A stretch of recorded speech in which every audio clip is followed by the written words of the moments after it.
Né? Acho que é possível.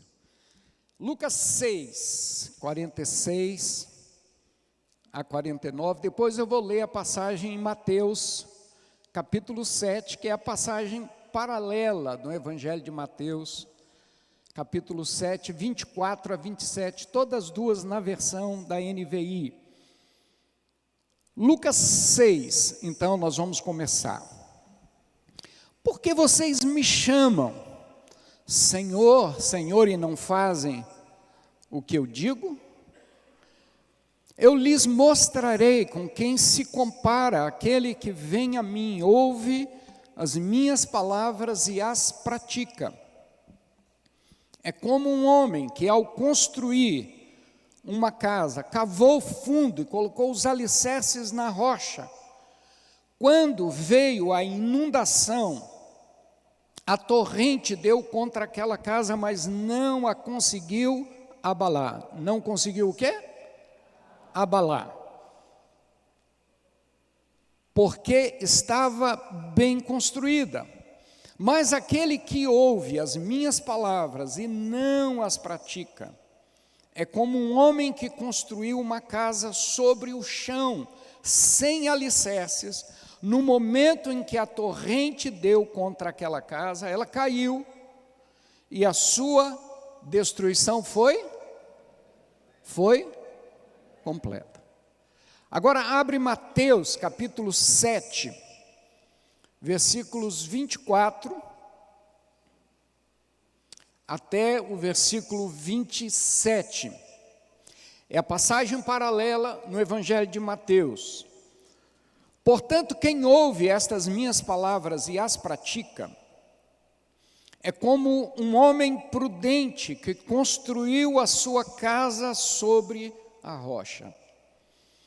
Caiu a chuva, transbordaram os rios, sopraram os ventos e deram contra aquela casa, e ela não caiu, porque tinha seus alicerces na rocha.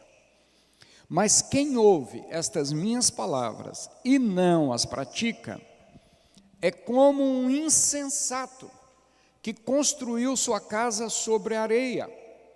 Caiu a chuva, transbordaram os rios, sopraram os ventos e deram contra aquela casa, e ela caiu. E foi grande a sua queda. Feche seus olhos ainda, vamos orar. Pai, em nome de Jesus, a minha oração é que o Senhor abale os nossos corações com a Tua palavra essa noite, que o Senhor fortaleça cada um dos Teus filhos, cada uma das Tuas filhas que aqui vieram essa noite para ouvir a Tua palavra. Elas não vieram para ouvir o Gedimar, elas vieram para ouvir o Senhor. Então, de maneira especial, que o Teu Espírito fale ao coração de cada uma dessas pessoas. Que elas saiam daqui cheias da Tua palavra, transbordantes da Tua palavra, porque o Teu Espírito há de falar, o Teu Espírito há de comunicar essa noite aquilo que apraz ao Teu coração, Senhor. Nós cremos nisso e nós esperamos nisso essa noite, que o Teu Espírito venha a falar a nós, que o Teu Espírito venha a comunicar ao nosso espírito a verdade da Tua palavra. Essa é a minha oração em nome de Jesus. Amém.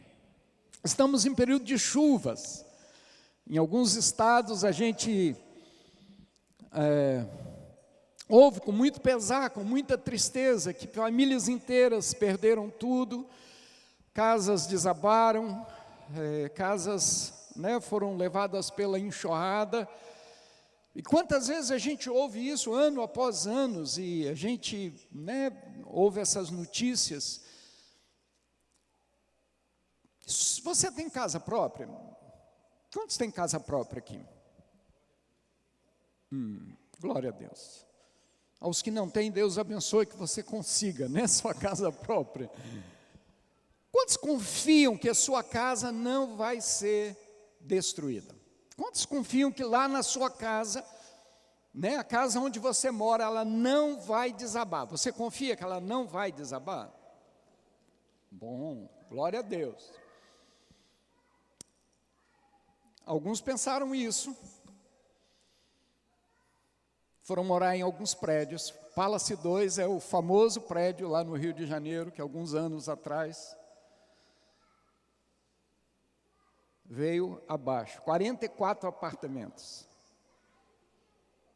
foram completamente destruídos, porque a construtora usou material de péssima qualidade. Quantos aqui tem seguro para a sua casa? Você fez um seguro para desastres na sua casa. Quantos aqui tem seguro? Algumas mãozinhas levantadas. Se você confia, para que você tem seguro? Não é? Essa é a grande pergunta. Eu não estou aqui para vender seguro, obviamente. Né? Eu não estou aqui para falar, não, compre seguro. Mas o que a gente entende nessa passagem que Jesus repartiu sobre a parábola dos dois construtores?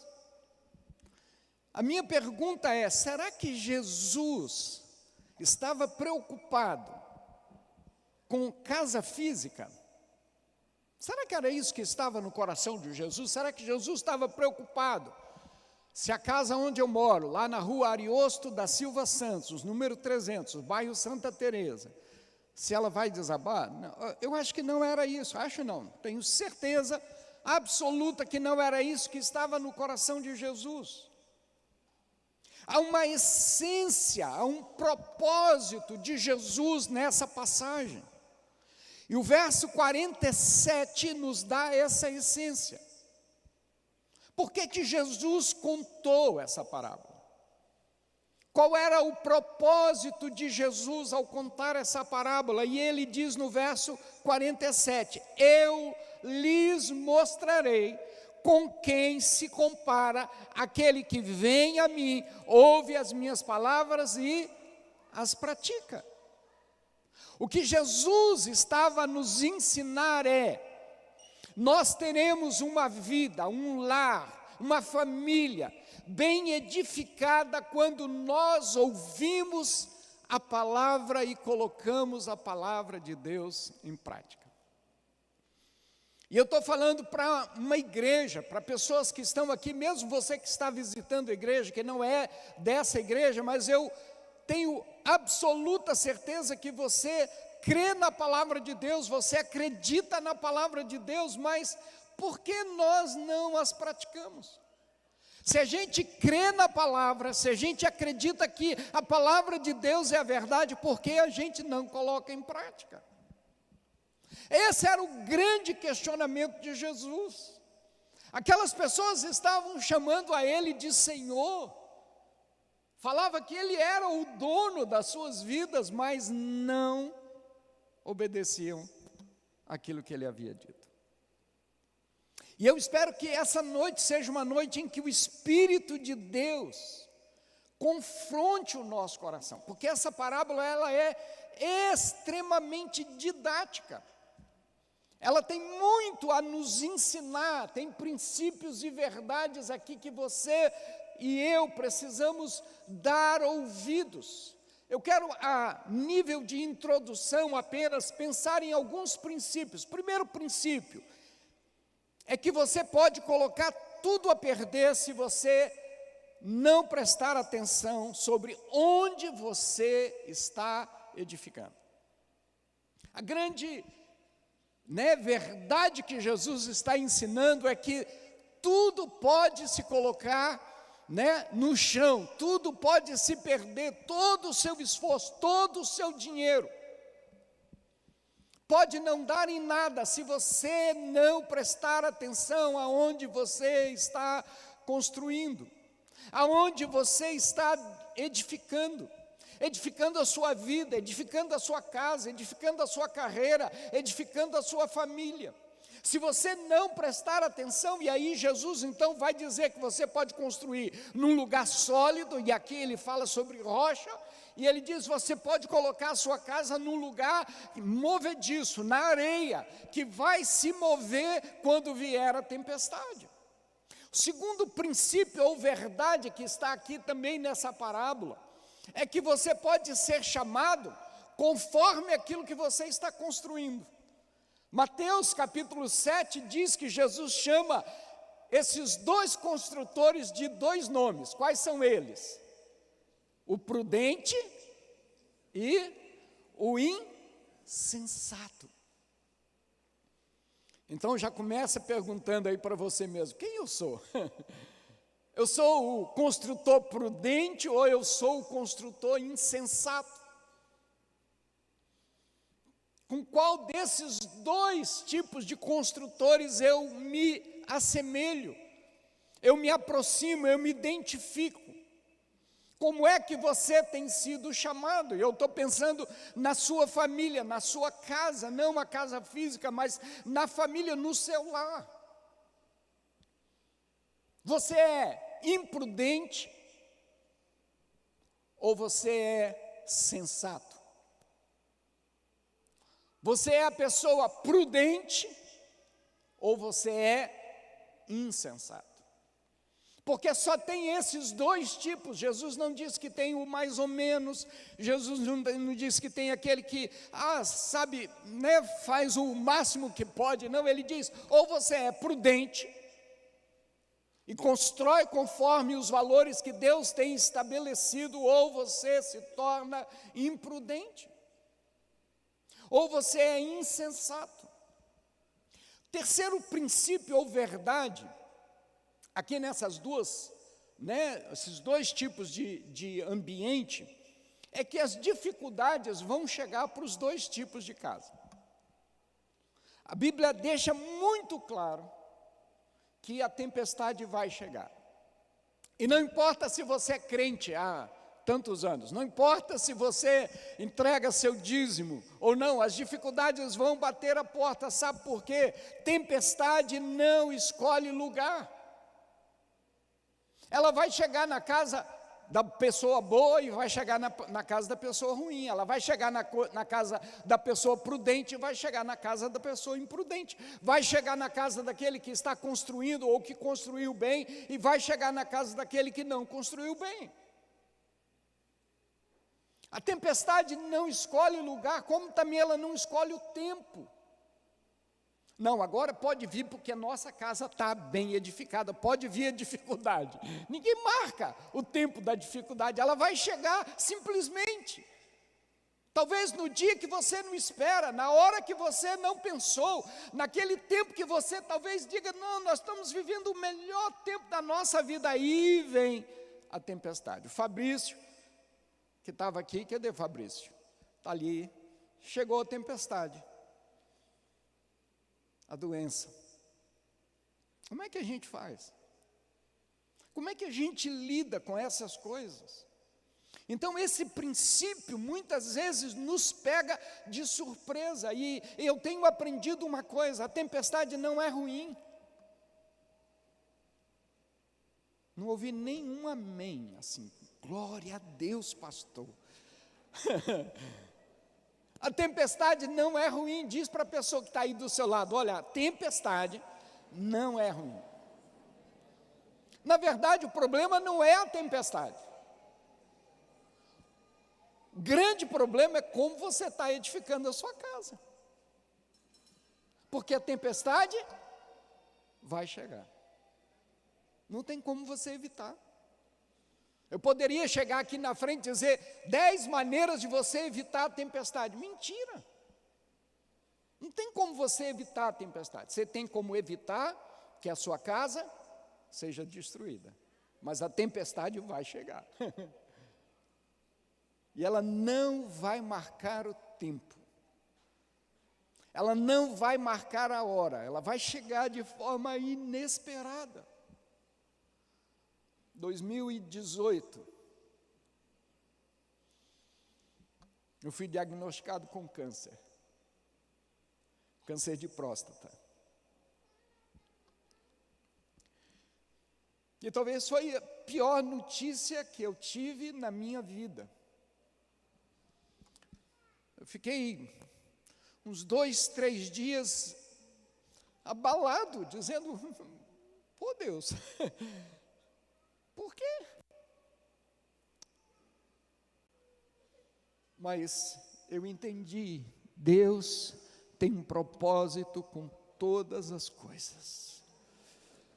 E se Deus permitiu que isso acontecesse, Deus de alguma maneira vai agir na minha vida nesse tempo. Eu fiz uma cirurgia e hoje, quase 6 anos, 5 anos e pouco depois, eu estou remido, curado.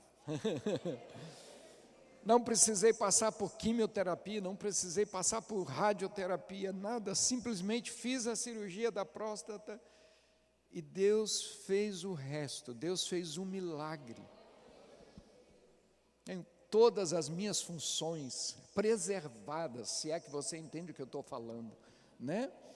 Tudo, nos devidos lugares. Deus é assim. E você precisa estar preparado para as tempestades, para as dificuldades que podem chegar na sua casa. O último princípio que eu quero, antes de entrar na mensagem, é que o final da história é você quem define. O final da sua história é você quem define. Uai, pastor, não é Deus?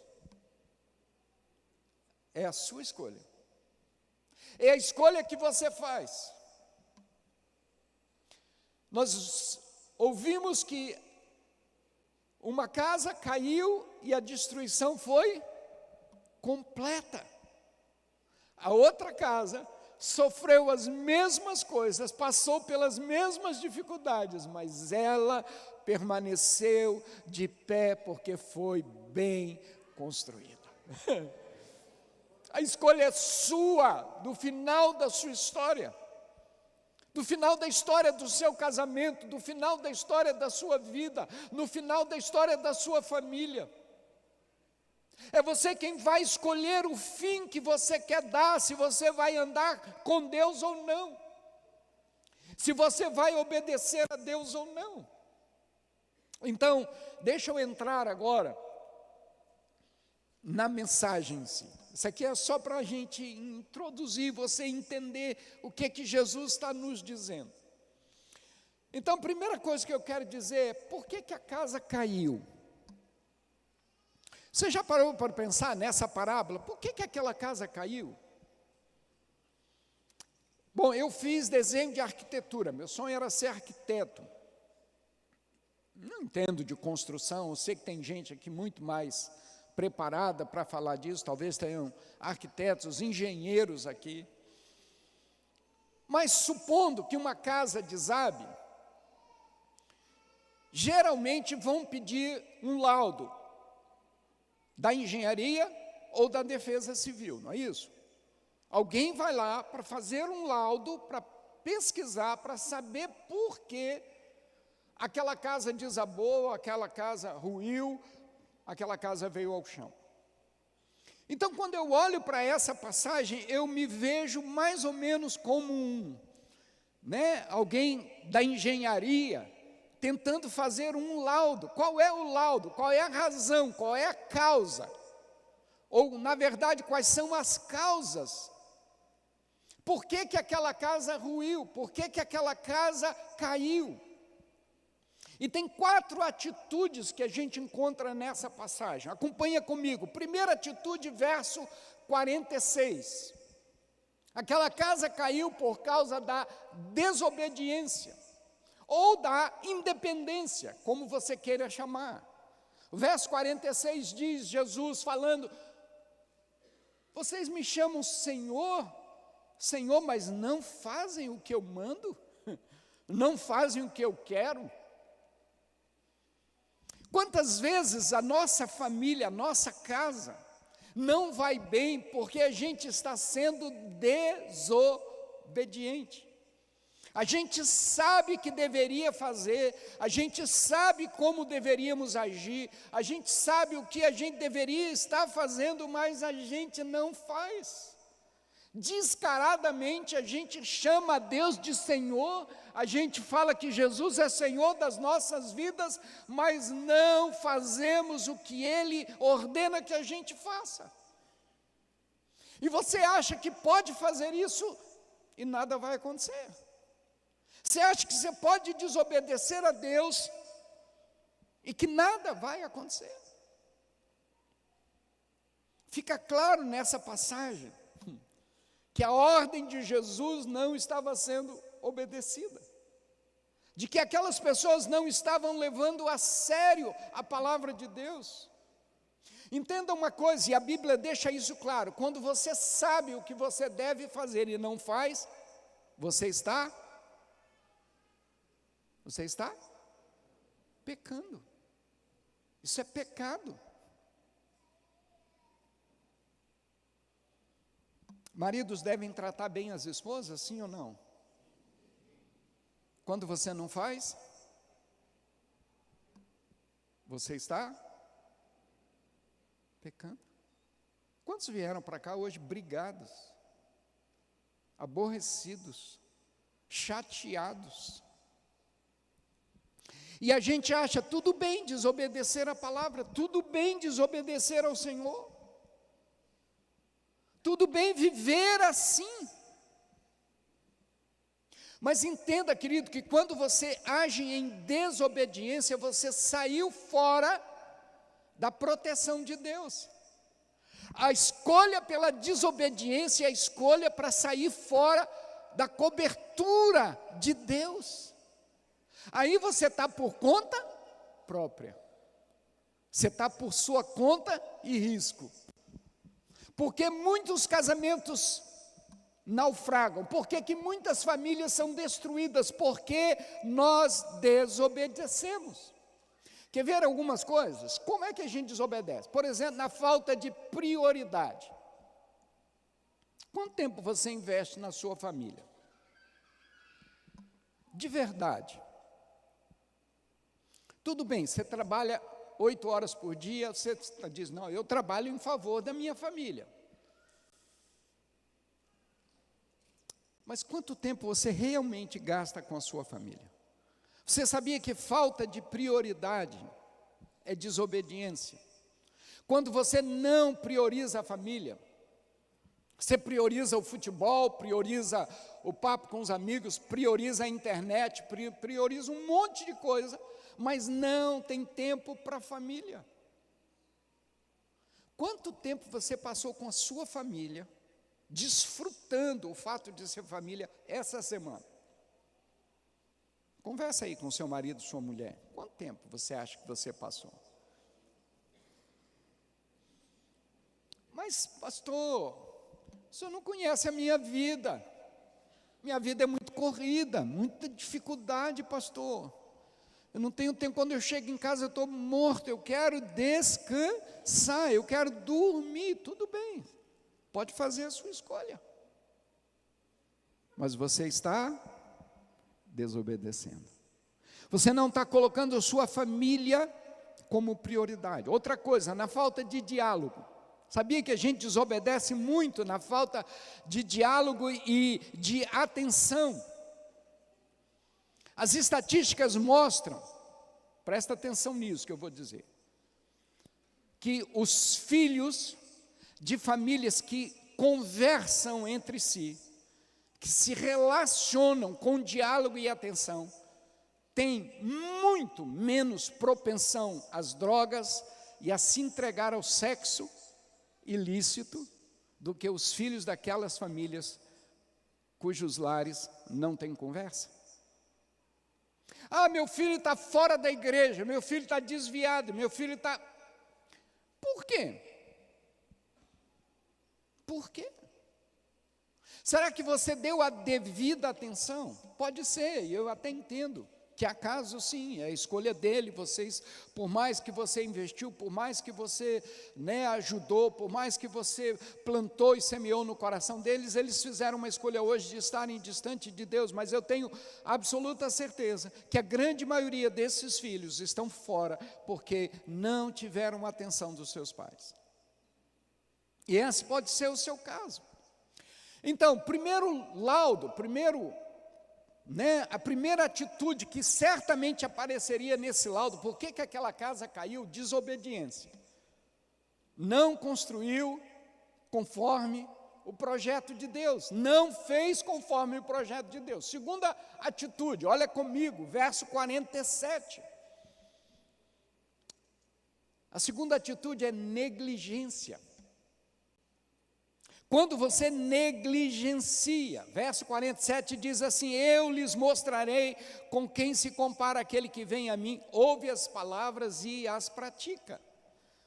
Então Jesus está focado no fato de que a gente vai praticar, mas quando eu sou negligente, e negligente quer dizer assim, tem nada a ver, não tem problema,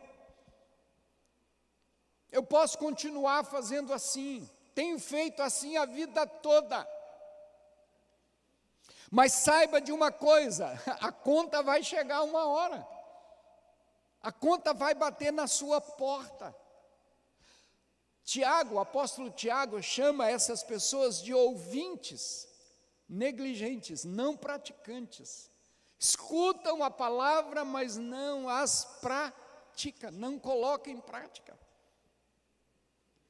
Quantos sermões você já ouviu? Quantos estudos bíblicos você já recebeu?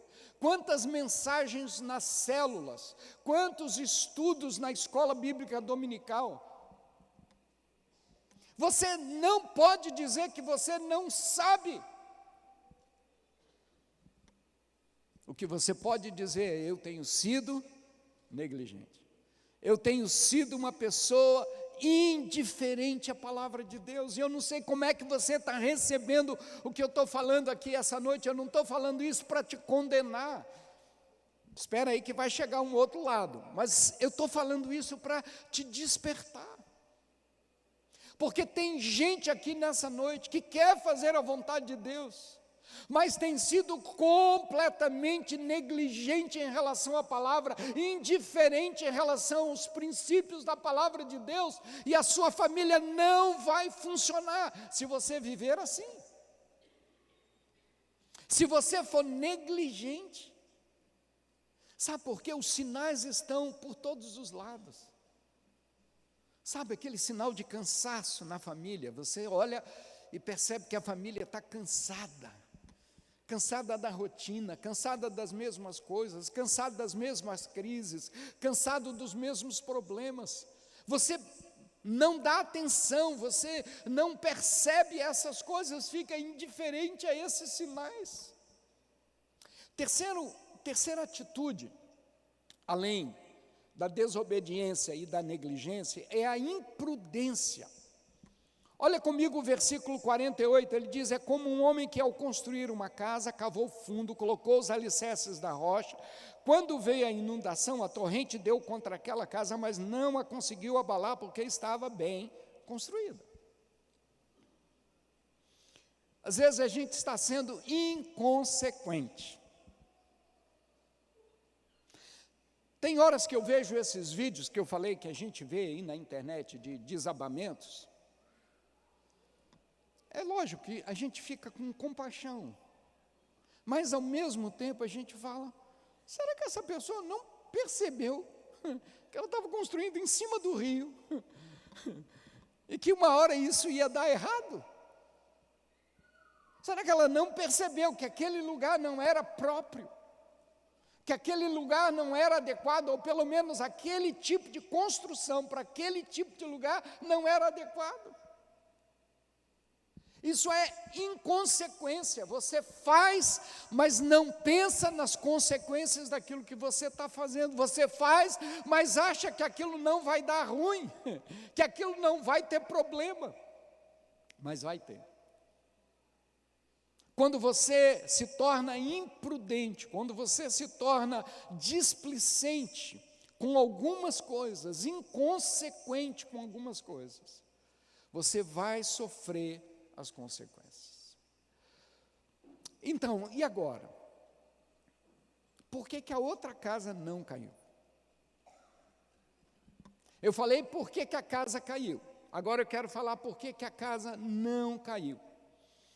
Como é que você pode salvar a sua família da ruína e da destruição? O que você pode fazer para ver a situação na sua casa, no seu lar mudar, na sua família mudar?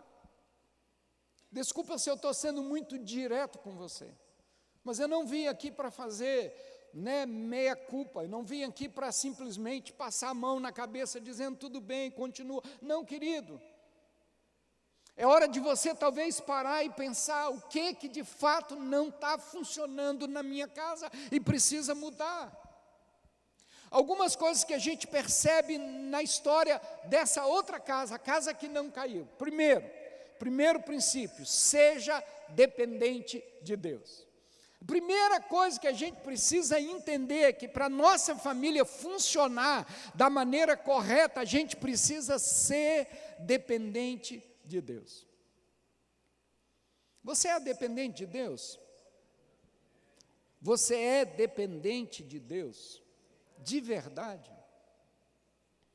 Você leva a palavra de Deus a sério? Você toma todas as decisões baseadas na vontade de Deus e não na sua vontade?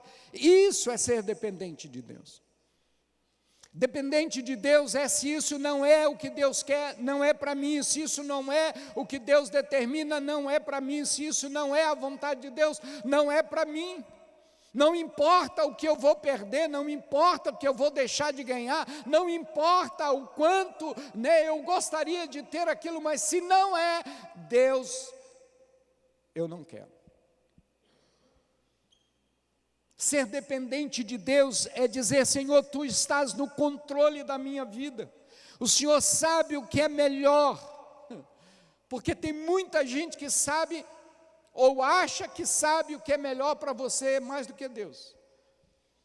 Tem gente que acha: eu sei cuidar da minha vida, Deus não sabe.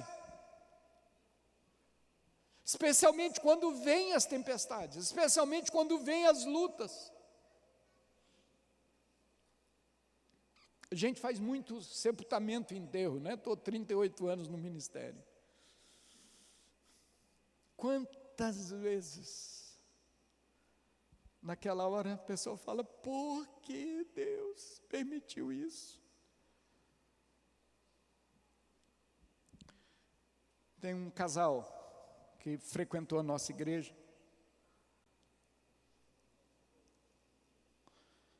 O filho, uns 30 e poucos anos, casado, tinha um caminhão, e alguns pombos ficavam no caminhão, ali em cima do caminhão, e faziam as fezes ali no caminhão. E ele foi limpar esse caminhão, e ele contraiu uma doença das fezes do pombo. E esse menino morreu. Eu fiz o velório dele, fiz o sepultamento. Ele não era da igreja, só os pais. Mas essa mulher nunca mais foi a mesma. Até hoje, dentro do coração dela, ela tem raiva de Deus, porque Deus levou o filho dela. Dá para a gente entender o coração dela, não dá? Sim ou não? Os que são pais aqui sabem. Mas quando eu sou dependente de Deus, eu vou agir como Jó agiu. O Senhor deu, o Senhor tirou, bendito seja o nome do Senhor. Deus, eu não entendo por quê. Eu não entendo a razão, mas eu confio em Ti. Sabe, essa noite eu quero te levar a uma confiança tal em Deus, que você possa olhar as dificuldades da sua vida, do seu casamento, de forma diferente. Talvez você não tenha a mulher que você sonhava em ter. Talvez você não tenha o marido que você sonhava ter, talvez você não tenha os filhos que você sonhava ter. Mas se você é dependente de Deus, você pode glorificar a Deus pela sua família, pelo seu casamento, dizendo: Deus, minha família está nas tuas mãos, e eu confio que o Senhor sabe o que é melhor para a minha família. Quantos podem dizer amém a isso? Olha para aquele problema que você está vivendo e diz: Senhor, eu quero ser dependente do Senhor. Eu confio que o Senhor vai agir naquela situação. Por que aquela casa não caiu? E por que a nossa casa não vai cair? Como é que você pode salvar a sua família? Além de ser dependente, volte ao projeto original. Às vezes vamos tomando atalhos e desvios.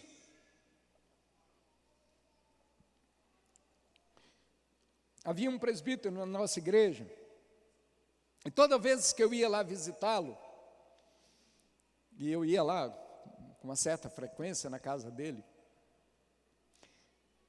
ele mudava a escada de lugar. Chegava num dia, a escada estava num lugar, chegava um mês, 2 meses depois: pastor, mudei a escada, tirei a escada, quebrava tudo e construí a escada no outro lugar. E eu cá com meus botões, eu disse: que falta de um projeto. Porque quando a gente não tem um projeto, a gente vai tentando as coisas. Mas deixa eu te dizer uma coisa, olha aqui para mim, você tem um projeto da sua família. Deus já deixou isso estabelecido na palavra. Volte ao projeto original, volte à palavra de Deus, não fique tentando fazer do seu jeito. Constrói aqui, destrói, constrói lá, destrói. Volte ao projeto original. Olha onde você está fora do projeto de Deus e diga: Deus, eu quero voltar. Eu quero voltar ao teu projeto para a minha família. Eu não sei o que está acontecendo com você, em que ponto da sua vida você saiu fora do projeto, se desviou do projeto de Deus para a sua casa, para a sua família, mas hoje é o dia de você dizer: Deus, eu quero voltar hoje ao projeto. Eu vou agora, a partir de hoje, olhar a minha casa e a minha família de um jeito diferente. Terceira coisa, invista seriamente em sua família. O verso 48 diz que aquela pessoa que construiu bem, ela cavou fundo, fez alicerces sólidos e construiu com material de boa qualidade. Para você edificar a sua casa, para você edificar a sua família, para você poder construir o seu lar, invista seriamente na sua família. Isso não vai acontecer por acaso. Ei, querido, não vai acontecer por acaso. Não vai acontecer ali, você vai topar com a bênção na esquina, não. O casamento, a família só vai funcionar quando você investir seriamente. Cave fundo, cave os relacionamentos. Quantos relacionamentos superficiais? Marido e mulher que não se conhecem, pais e filhos que não se conhecem, não conversam. Cave fundo, desça fundo, não aceite a superficialidade no seu casamento. Coloque alicerces, alicerces bem fundamentados na palavra. Aquilo que pode, aquilo que não pode, aquilo que é certo e aquilo que não é certo, aquilo que a gente aceita e aquilo que a gente não aceita. Os limites, os alicerces precisam ser bem estabelecidos na sua família para que ela possa ficar de pé no tempo da dificuldade. E ela não vai cair, ela vai ficar de pé, em nome de Jesus, se você cavar fundo, colocar alicerces e construir bem. Qual material você está usando? Material de segunda qualidade? Lembra do Palace que eu falei? O laudo técnico depois é que todos os materiais eram de segunda qualidade e num nível muito aquém da altura do prédio. vai cair, querido. Se você não construir bem, se você não colocar os alicerces certos, se você não colocar os materiais certos, vai cair. Última coisa, não culpe as tempestades.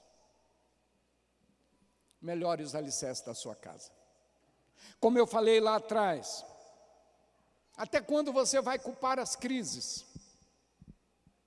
Até quando você vai dizer, não, meu casamento está assim porque eu perdi o emprego.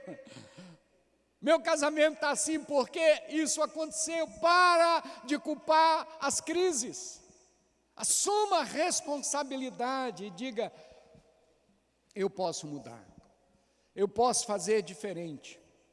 Eu posso me responsabilizar a partir de hoje pelo meu casamento, pela minha família, pela minha casa. Minha casa vai ser diferente.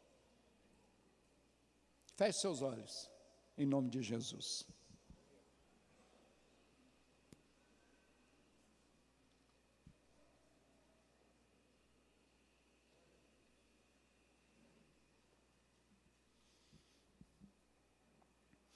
Qual é a sua casa?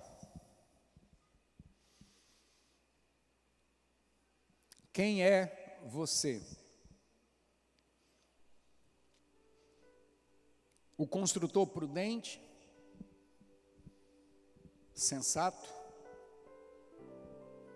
ou você é o construtor imprudente e insensato?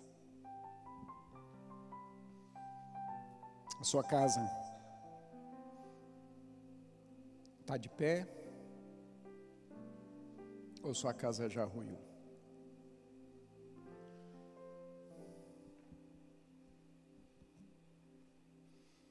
Talvez você diga, posso continuar vivendo assim. Tudo bem, você pode continuar. Ninguém vai te forçar a mudar nada. Nem Deus força você a mudar nada. Mas o final da história pode ser outro. Se nessa noite você disser no seu coração, Deus,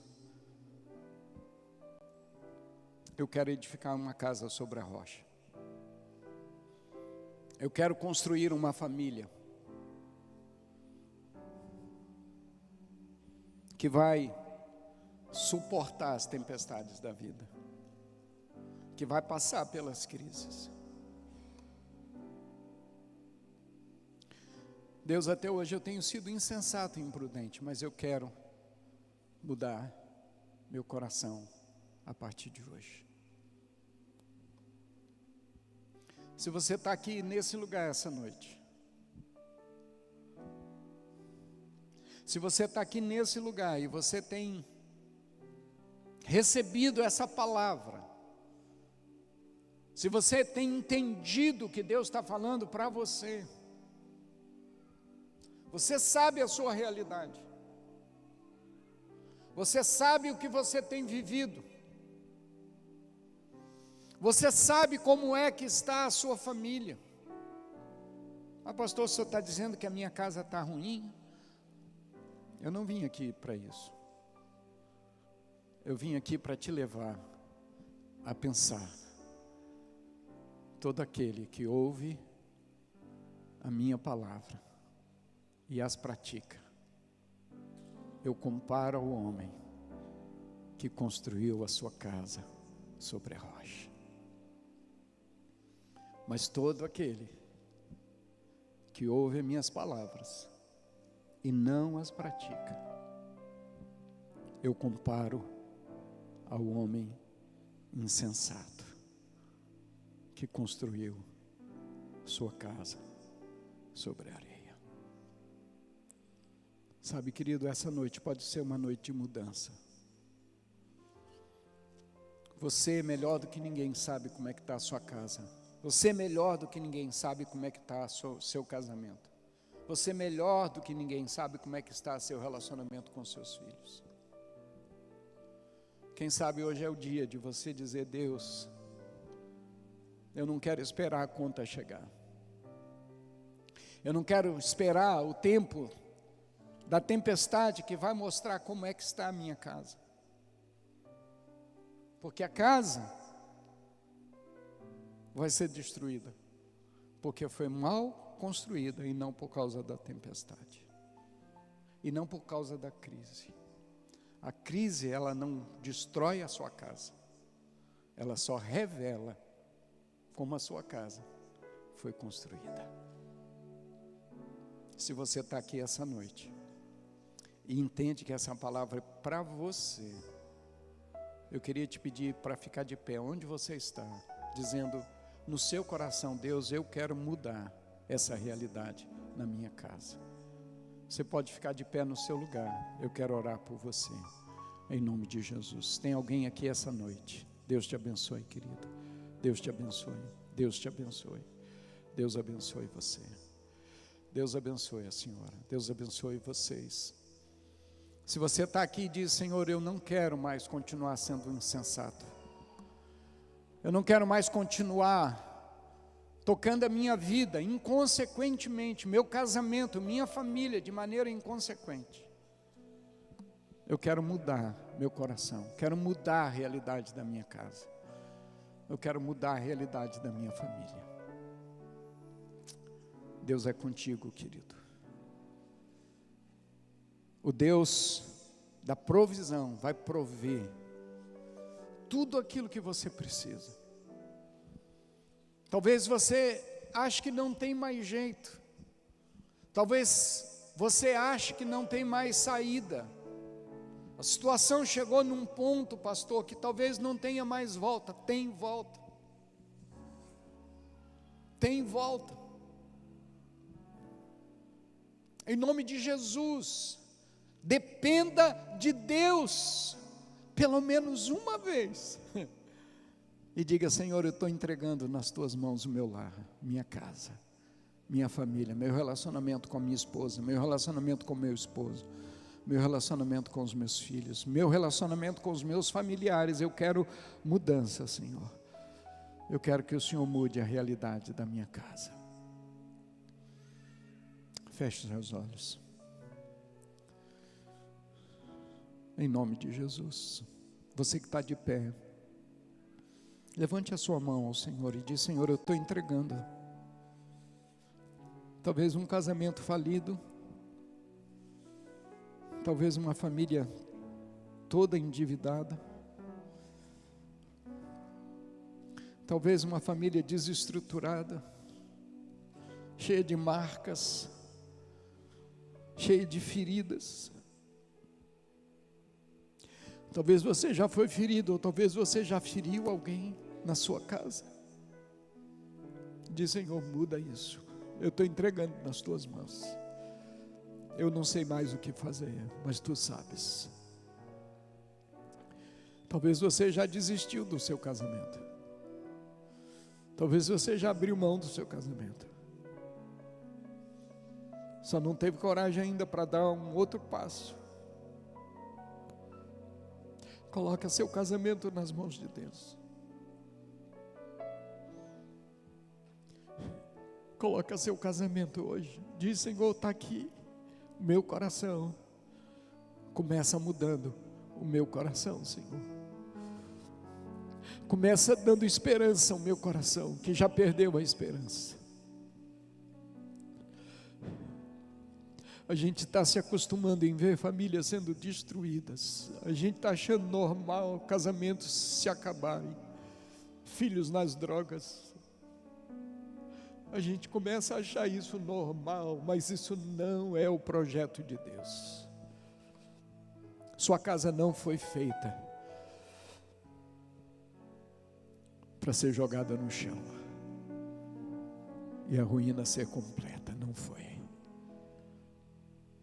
O Senhor te ama e quer restaurar a sua casa, restaurar a sua vida.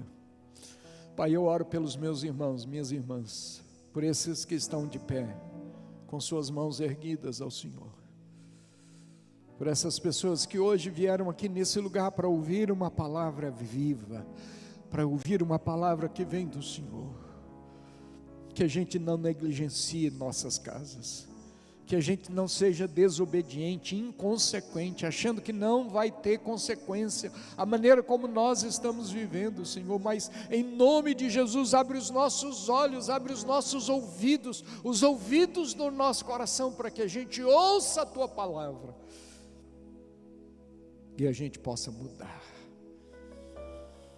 que a gente possa ser aquilo que o verso 47 fala: aquele que ouve as minhas palavras e as pratica.